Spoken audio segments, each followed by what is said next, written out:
আসসালামু আলাইকুম। অবিরাম বাংলা সংবাদে সবাইকে স্বাগত জানাচ্ছি। আমি শান্তা ইসলাম।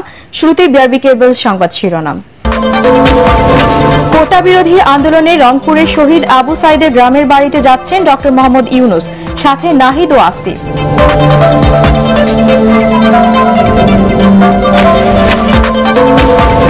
অন্তর্বর্তীকালীন নতুন সরকারকে বৈধতা দিয়ে আপিল বিভাগের বিজ্ঞপ্তি, বিতর্কের সুযোগ নেই।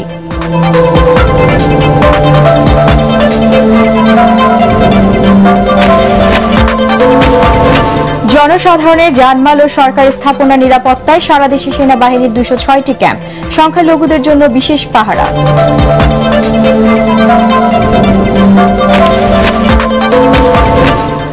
এবং নিরাপত্তাহীনতায় 7 দিন ধরে বন্ধ এটিএম বুথ, নগদ টাকা তুলতে না পেরে ভোগান্তিতে গ্রাহকরা।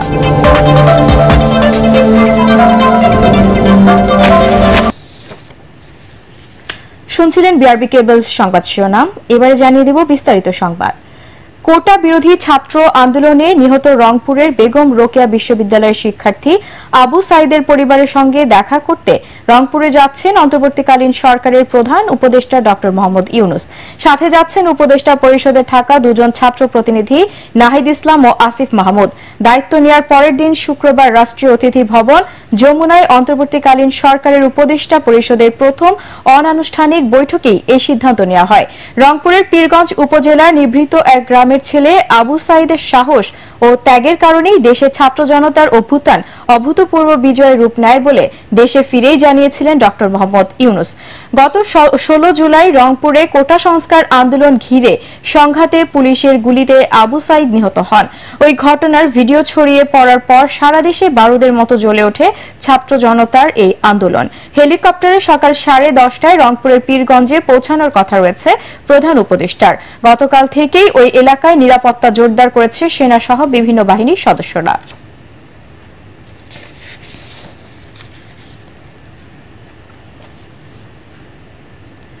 দর্শক, পীরগঞ্জের শহীদ আবু সাইদের গ্রামের বাড়িতে এখন আছেন আমাদের রংপুর প্রতিনিধি মাহবুবুল ইসলাম। সেখানকার সবশেষ খবর জানাচ্ছেন তিনি। আমি এখন অবস্থান করছি রংপুর জেলার পীরগঞ্জ উপজেলার জাফরপাড়া বাবনপুর গ্রামে। এই গ্রামেই সমাহিত আছেন কোটা বিরোধী, বৈষম্য বিরোধী ছাত্র আন্দোলনের সময় রংপুরের প্রথম শহীদ, রংপুর বেগম রোকেয়া বিশ্ববিদ্যালয়ের ইংরেজি বিভাগের ছাত্র আবু সাইদের মরদেহ আমার পিছনে যে কবরটি দেখা যাচ্ছে এখানে সমাহিত করা হয়েছে। আর কিছুক্ষণের মধ্যেই অন্তর্বর্তীকালীন সরকারের প্রধান উপদেষ্টা ডক্টর মোহাম্মদ ইউনুস এই এলাকাটি পরিদর্শন করবেন এবং তিনি এখানে আবু সাইদের কবর জিয়ারত করবেন। আজকে এই আবু সাইদের কবর জিয়ারত ছাড়াও তিনি আবু সাইদের পরিবারের সঙ্গে মিলিত হবেন, তাদের সাথে কথা বলবেন এবং পরবর্তী সময় তিনি রংপুর বেগম রোকেয়া বিশ্ববিদ্যালয়ে যাবেন এবং শিক্ষার্থীদের সাথে মত বিনিময় করবেন। তার রংপুর মেডিকেল কলেজ হাসপাতালে সংস্কার বিরোধী আন্দোলনের সময় কোটা সংস্কার আন্দোলনের সময় আহতদের দেখতে যাবেন এবং পরবর্তী সময় তার জেলা প্রশাসনের কর্মকর্তাদের সাথে মত বিনিময় করার কথা রয়েছে। এখানে ইতিমধ্যেই বিভিন্ন শ্রেণীর মানুষ এখানে সমবেত হয়েছেন এই কবরের চারপাশে এবং তার নিরাপত্তার জন্য ব্যাপক ব্যবস্থা নেওয়া হয়েছে। আশা করা হচ্ছে কিছুক্ষণের মধ্যেই তিনি হেলিকপ্টার যোগে এখানে এসে পৌঁছবেন এই গ্রামে। অন্তর্বর্তীকালীন সরকারের উপদেষ্টাদের দপ্তর বন্টনের মধ্য দিয়ে যাত্রা করল নতুন এক বাংলাদেশ। 13 উপদেষ্টার মধ্যে দপ্তর বন্টন করে দিয়েছেন সরকারের প্রধান উপদেষ্টা ডক্টর মোহাম্মদ ইউনুস। নিজের অধীনে রেখেছেন গুরুত্বপূর্ণ 27টি মন্ত্রণালয় ও বিভাগ। উপদেষ্টাদের মধ্যে সালেউদ্দিন আহমেদ অর্থ ও পরিকল্পনা, ডক্টর আসিফ নজরুল আইন এবং ছাত্র আন্দোলনের 2 সমন্বয়ককে 2টি আলাদা মন্ত্রণালয়ের দায়িত্ব দেওয়া হয়েছে। গতকাল রাষ্ট্রীয় অতিথি ভবনে অন্তর্বর্তীকালীন সরকারের প্রথম বৈঠক শেষে পরিবেশ, বন ও জলবায়ু উপদেষ্টা সৈয়দা রিজওয়ানা হাসান বলেন, আন্দোলনে ছাত্রদের উপর চালানো প্রতিটি গুলির হিসাব নেওয়া হবে। রিপোর্ট করছেন মাজহারুল হক মুহাজির। আমি সশ্রদ্ধচিত্তে শপথ গ্রহণ করিতেছি যে ছাত্র জনতার গণ অভ্যুত্থানে শেখ হাসিনা সরকারের পতনের পর লাল সবুজের বাংলাদেশ প্রবেশ করেছে নতুন এক অধ্যায়ে। আর নোবেলজয়ী অর্থনীতিবিদ ডক্টর মোহাম্মদ ইউনুসের নেতৃত্বে অন্তর্বর্তীকালীন সরকারের প্রথম বৈঠক হয়েছে রাষ্ট্রীয় অতিথি ভবন যমুনায়। এরই মধ্যে বন্টন করে দেওয়া হয়েছে মন্ত্রণালয়ের দায়িত্ব। মন্ত্রিপরিষদ বিভাগের এক প্রজ্ঞাপনে জানানো হয়, প্রতিরক্ষা, সড়ক পরিবহন, সেতু, রেলপথ, শিক্ষা, বিদ্যুৎ, জ্বালানি, দুর্যোগ ব্যবস্থাপনা, ত্রাণ ও গৃহায়ন, গণপূর্ত সহ গুরুত্বপূর্ণ মন্ত্রণালয় রাখা হয়েছে প্রধান উপদেষ্টা ডক্টর ইউনূসের অধীনে। এছাড়া উপদেষ্টাদের মধ্যে সালেহ উদ্দিন আহমেদ অর্থ ও পরিকল্পনা মন্ত্রণালয়, ডক্টর আসিফ নজরুল আইন মন্ত্রণালয়, আদিলুর রহমান খান শিল্প মন্ত্রণালয়, হাসান আরিফ এলজিআরডি মন্ত্রণালয়, মোহাম্মদ তৌহিদ হোসেন পররাষ্ট্র মন্ত্রণালয়, সৈয়দা রিজওয়ানা হাসান পরিবেশ, বন ও জলবায়ু মন্ত্রণালয়, শারমিন এস মুর্শিদ সমাজ কল্যাণ মন্ত্রণালয়, অবসরপ্রাপ্ত brigadier general M Sakhawat Hossain স্বরাষ্ট্র মন্ত্রণালয়, ডক্টর আ.ফ.ম. খালিদ হোসেন ধর্ম মন্ত্রণালয়, ফরিদা আক্তার মৎস্য ও প্রাণী সম্পদ মন্ত্রণালয়, নূরজাহান বেগম স্বাস্থ্য মন্ত্রণালয়, বৈষম্য বিরোধী ছাত্র আন্দোলনের সমন্বয়ক নাহিদ ইসলাম ডাক ও টেলিযোগাযোগ মন্ত্রণালয় এবং আসিফ মাহমুদ সজীব ভুইয়া যুব ও ক্রীড়া মন্ত্রণালয়ের দায়িত্ব পেয়েছেন। রাষ্ট্রীয় অতিথি ভবন যমুনায় এই সরকারের প্রথম বৈঠক শেষে গণমাধ্যমের সঙ্গে কথা বলেন পরিবেশ, বন ও জলবায়ু মন্ত্রণালয়ের উপদেষ্টা সৈয়দা রিজওয়ানা হাসান।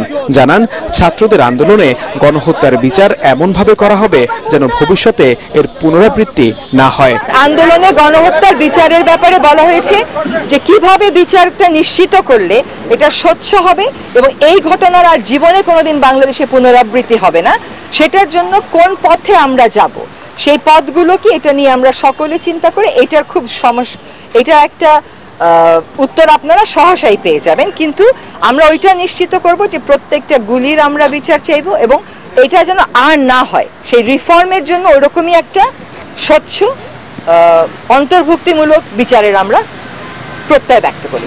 এ সময় এই সরকারের মেয়াদের বিষয়ে এখনো আলোচনা করা সম্ভব নয় বলেও জানান সৈয়দা রিজওয়ানা হাসান। মেয়াদের বিষয়ে এখন আলোচনা করাটা বা সিদ্ধান্ত নেওয়াটা সম্ভব না, কারণ আপনি যদি কি রিফর্ম চান এটা না বুঝে তো আমি মেয়াদের কথা বলতে পারবো না, আর রিফর্ম যদি আপনারা না চান তাহলে আবার আরেক কথা। হ্যাঁ, কাজে এখনই মেয়াদ করে অস্থির হওয়ার কিছু নাই। আমরা সকলেই গণতান্ত্রিক দেশে একটা যাতে যাত্রা শুরু করতে পারি সেটার প্রস্তুতির জন্যই তো এই অন্তর্বর্তীকালীন সরকার। সেই প্রস্তুতিটা নেওয়ার জন্য যেটুকুন সময় দরকার শুধুমাত্র সেটুকুন সময়ই আমরা নেব। বৈঠকে 3 বাহিনী প্রধান, পুলিশের মহাপরিদর্শক সহ বিভিন্ন মন্ত্রণালয়ের সচিবরা অংশ নেন। এছাড়াও বৈঠকে মত প্রকাশের বিষয়ে করণীয়, শিক্ষকদের সাথে আলোচনা করে শিক্ষা প্রতিষ্ঠান খুলে দেওয়া, বাজারের উপর নিয়ন্ত্রণ নিয়ে আলোচনা করা হয়। বাংলাদেশের সিস্টেম ভেঙে পড়েছে অনেকখানি, সেটাকে গড়ে তোলা সম্ভব। মাসহারুল হক মুহাজির, এটিএন বাংলা, ঢাকা। ছাত্র নাগরিক। নতুন সরকারকে বৈধতা দিয়ে মতামত দিয়েছে আপিল বিভাগ। দেশের সর্বোচ্চ আদালত বলেছেন, দুর্যোগের মধ্যবর্তী সরকার গঠন করা যাবে। সুপ্রিম কোর্ট প্রশাসন থেকে দেয়া বিজ্ঞপ্তিতে বলা হয়েছে, সংবিধানের 106 অনুচ্ছেদ অনুযায়ী রাষ্ট্রপতি যে কোনো বিষয়ে সুপ্রিম কোর্টের মতামত চাইতে পারেন। যেহেতু প্রধানমন্ত্রী পদত্যাগ করেছেন এবং রাষ্ট্রপতি জাতীয় সংসদ ভেঙে দিয়েছেন, এরকম পরিস্থিতিতে সাংবিধানিক শূন্যতা দূর করতে অন্তর্বর্তীকালীন সরকার গঠন করা যেতে পারে এবং রাষ্ট্রপতি প্রধান উপদেষ্টা সহ উপদেষ্টা মণ্ডলীকে শপথ পড়াতে পারেন মর্মে মতামত দিয়েছেন আপিল বিভাগ। সুপ্রিম কোর্টের আপিল বিভাগ স্পেশাল রেফারেন্সের মাধ্যমে এই মতামত দেওয়া হয়েছে বলেও জানানো হয়েছে প্রেস বিজ্ঞপ্তিতে। জনসাধারণের জানমাল ও সরকারি গুরুত্বপূর্ণ স্থাপনার সার্বিক নিরাপত্তায় সারা দেশে 206টি ক্যাম্প করেছে সেনাবাহিনী। এইসব থেকে পরিচালিত হচ্ছে নিরাপত্তা টহল ও অভিযান। এক সংবাদ বিজ্ঞপ্তিতেই এ তথ্য জানিয়েছে আন্তঃবাহিনী জনসংযোগ পরিদপ্তর ISPR। সেনাবাহিনীর নেতৃত্বে আইন শৃঙ্খলা রক্ষাকারী বাহিনীর 2টি দল এরই মধ্যে জামালপুর কেন্দ্রীয় কারাগার ও চট্টগ্রাম কেন্দ্রীয় কারাগার থেকে পালানো বন্দীদের বাধা দেয়া এবং কারাগারের অস্ত্র গোলাবারুদ রক্ষা করেছে। দেশের বিভিন্ন এলাকায় একাধিক ভাঙচুর, লুটপাট প্রতিহত করার পাশাপাশি সংখ্যালঘুদের নিরাপত্তায়ও কাজ করছেন সেনা সদস্যরা। রাজধানীর 29টি এবং দেশের 417টি থানাও সেনা পাহারায় চালু হয়েছে বলে জানানো হয় ISPR এর পাঠানো বিজ্ঞপ্তিতে।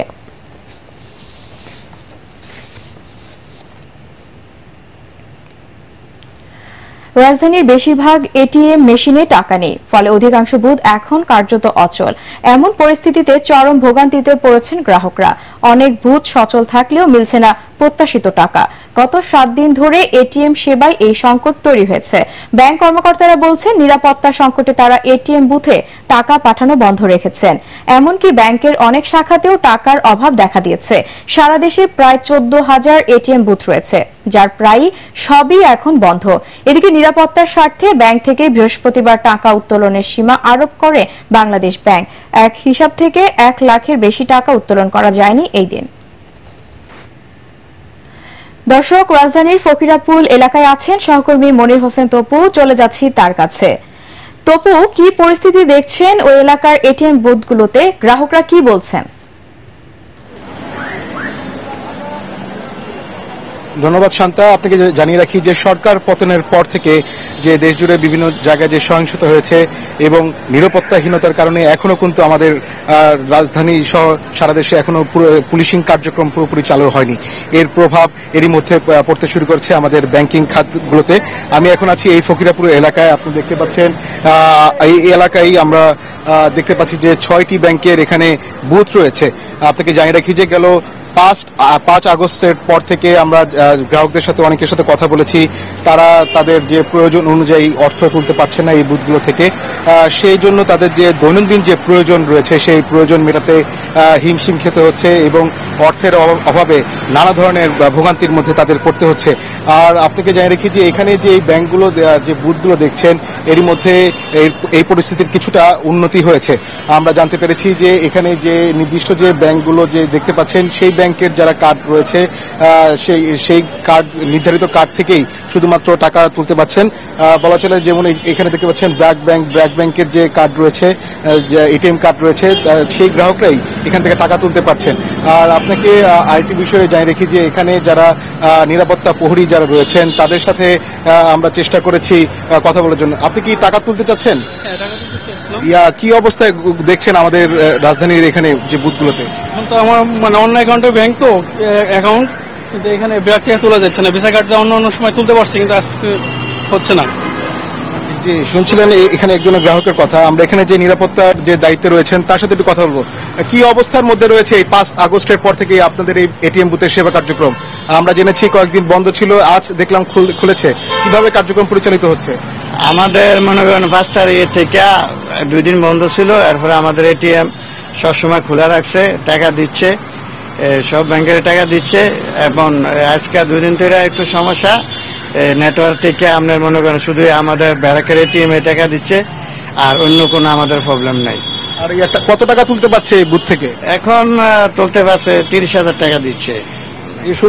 শুনতে পাচ্ছিলেন যে এখানে যে সকল বুথ থেকে রাজধানী যে টাকা তোলা যাচ্ছে সেই বুথগুলোতে টাকার পরিমাণও কমিয়ে দেওয়া হয়েছে এবং লিমিট করে দেওয়া হয়েছে, এবং যাতে গ্রাহকরা তাদের যে দৈনন্দিন যে প্রয়োজন রয়েছে সেই প্রয়োজন মেটাতে পারে। তবে এই চলমান যে পরিস্থিতি রয়েছে সেই পরিস্থিতির উন্নতি চান গ্রাহকরা। কেননা আমরা কয়েকজন গ্রাহকের সাথে এর আগে কথা বলেছি, তারা যেমনটা আমাদেরকে জানিয়েছেন, একজন গ্রাহক এর মধ্যে একজন গ্রাহক স্ট্রোকের রোগী। তিনি আমাকে জানিয়েছেন যে তার যে প্রয়োজনীয় যে ওষুধ রয়েছে সেই ওষুধ কিনতে পারছেন না, নগদ টাকা ফুরিয়ে গিয়েছে। সেজন্য তিনি এবং তার পরিবার চরম ভোগান্তির মধ্যে রয়েছে। এরকম চিত্র আমরা দেখেছি যে রাজধানী জুড়ে যে এই ব্যাংকিং এর খাতে যে এটিএম বুথগুলোর সেবা কার্যক্রম ব্যাহত হওয়ার কারণে তারা চরম ভোগান্তির মধ্যে রয়েছে। জি শান্তা, এই ছিল আমার কাছে সবশেষ খবর। তপু, ধন্যবাদ আপনাকে। পার্টেক্স খেলার খবর।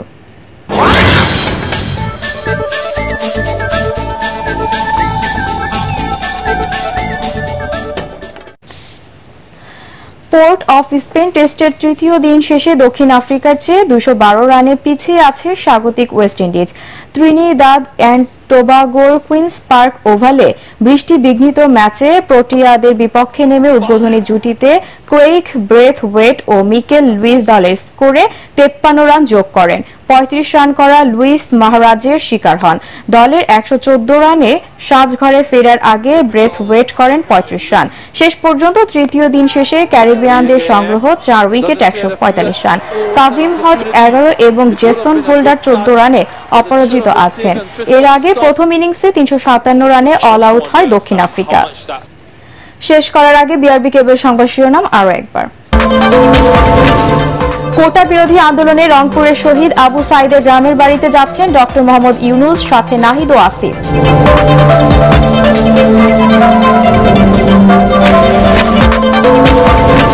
অন্তর্বর্তীকালীন নতুন সরকারকে বৈধতা দিয়ে আপিল বিভাগের বিজ্ঞপ্তি, বিতর্কের সুযোগ নেই।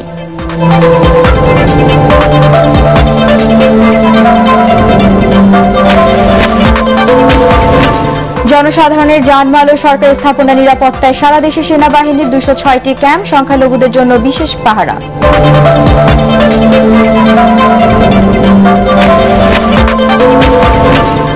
এবং নিরাপত্তাহীনতায় 7 দিন ধরে বন্ধ এটিএম বুথ, নগদ টাকা তুলতে না পেরে ভোগান্তিতে গ্রাহকরা।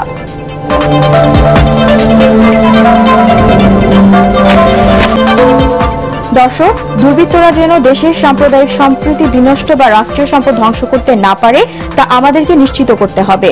দেশ আমাদের, দেশের সম্পদও আমাদের। নিজে সতর্ক থাকুন, অন্যকে সচেতন করুন। পরবর্তী সংবাদ দেখার আমন্ত্রণ জানিয়ে এখনকার মতো শেষ করছি। এটিএন বাংলা সংবাদ ইউটিউবে দেখতে ব্রাউজ করুন, youtube/ATN বাংলা নিউজ। ধন্যবাদ।